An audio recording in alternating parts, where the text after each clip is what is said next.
Hi everyone, Patricia Worby Alchemy Therapies here. Just wanted to talk a little bit more about my journey with plantar fasciitis.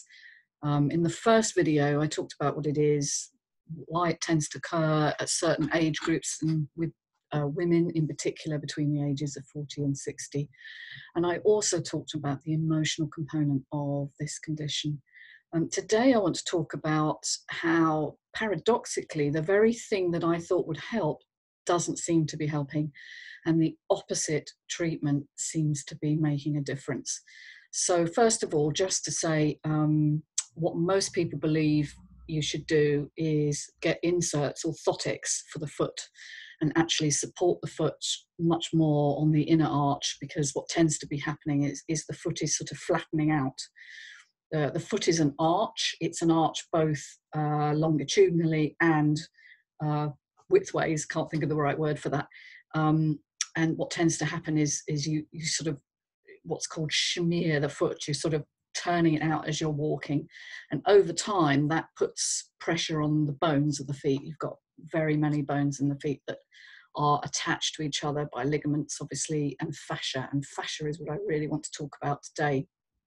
So I got some orthotics, and I got heel pads and various things, and I've been trying them out. And yeah, it softened things for a while, but didn't seem to really stop it coming back as soon as I stopped wearing the orthotics, or I stand on my feet for any length of time.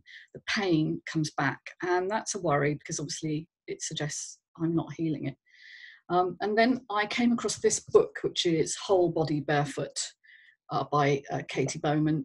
She's quite well known in America for talking about sort of natural movement, what she calls nutritional movement, that we don't move enough as people in modern culture, which is completely true for me now, because of the kind of work I do. I tend to be sat a lot of the time. I talk to people over the internet. I am often just on my bottom for a large part of the day, although I do go for a run in the morning and I do try and get a walk once or twice a week. It's not part of my daily routine to move, and this is an issue. So I've been following some of her advice, which involves actually flattening the shoe and taking away some of the width between you and the ground, because most shoes, even if they're flat, have a heel raise.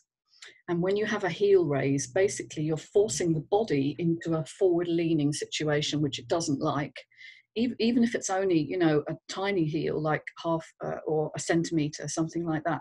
Obviously, a lot of women wear even higher heels, 2-3 inches sometimes. So when the body is forced forward to accommodate that slope, the upper part of the body has to come backwards in order to keep the eyes and the head level, which is very important for balance.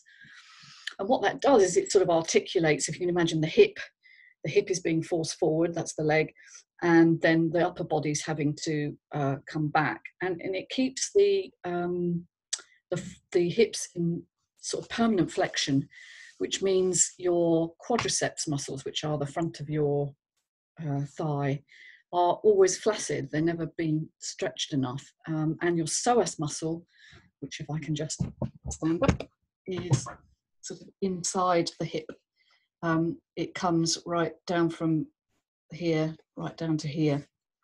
It's a very deep muscle, so it's not possible to actually show you the psoas. But that's the one that controls hip flexion. And for people who sit a lot, who drive a lot, that's another part of modern life where you are constantly in flexion and using your feet, of course, when you're driving in very rigid ways. It's just this. It seems that then causes issues throughout the body, but it tends to play out in the feet because they're taking most of the load of your body, hugely, in fact. And how you walk and the kind of gait, in other words, the way you move your legs and feet and hips, makes a big difference to the amount of load that is put on the feet. And as I say, if it's wrong, if it's skewed, if your knees are pointing inwards or outwards when you're walking, and you're not using the full range of movement of your hips because the muscles have just gone flaccid through lack of use, eventually it's going to cause you a problem. And that seems to be what's happened to me. So what I'm doing is I'm going away from the orthotics, and I'm actually doing foot exercises where I not only do I stretch my calf muscles, which are really important, so down the back of a step, you know, overhang a step and allow your calf muscles and the heel to lower. That one I talked about in the last video. But there's also other ones you can do which involve the toes, spreading the toes. Can you spread your toes just like you can your fingers? I can't. My toes sort of do that because I've lost the range of movement in the individual muscles that control the toes. She also says, can you raise your big toe and then the next one and the next one and the next one and put them back down in order? No, I can't do that. I have lost the range of movement. So I'm trying to spread my toes with my hands. So you get your toes and you put your fingers in between and spread them, and then raising and lowering and raising and lowering, gripping something just to sort of flex them. But it's the antithesis of that, actually. It's the opposite motion that you really want to get, which is the raising, which I think is dorsiflexion, if I remember right.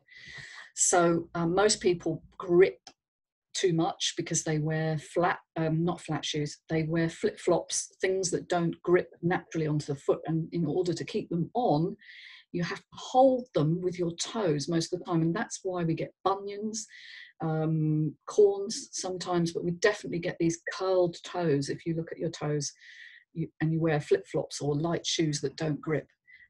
That's the problem. And so this action of lifting and spreading the toes makes a huge difference. And that's what I've been doing, amongst other things. Also standing on one leg, trying to balance on the bad foot, and noticing it's very much harder to balance on that foot than it is on the other one.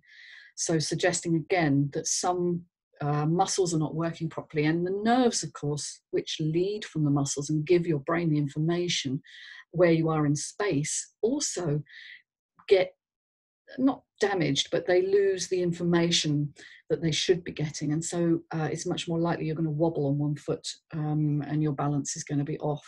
So I'm just practicing those things, walking on uneven surfaces in very thin soles, or barefoot, even better.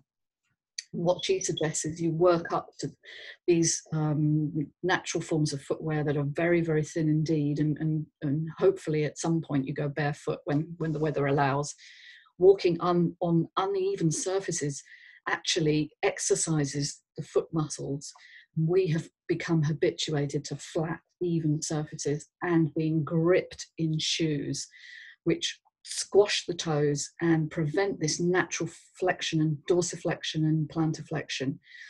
And that, I think, is what's wrong with the orthotics that I've been using, because they're very, very rigid, and all the cushioning I've had has actually made less movement in my foot. And of course, it seems to work initially because it takes away the painful movement, but as a long-term solution, no, I don't think that's it.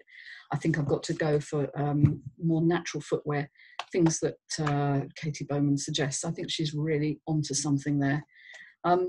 Anyway, that's all for now. I will keep you posted with how it goes. I'm going to be talking all things fascia as well. Catch my other video with my colleague Julie Moore, where we're going to be talking about the melt method, which is all about releasing your fascia. So thanks for listening. Do subscribe and check me out, alchemytherapies.co.uk. Bye for now. Bye.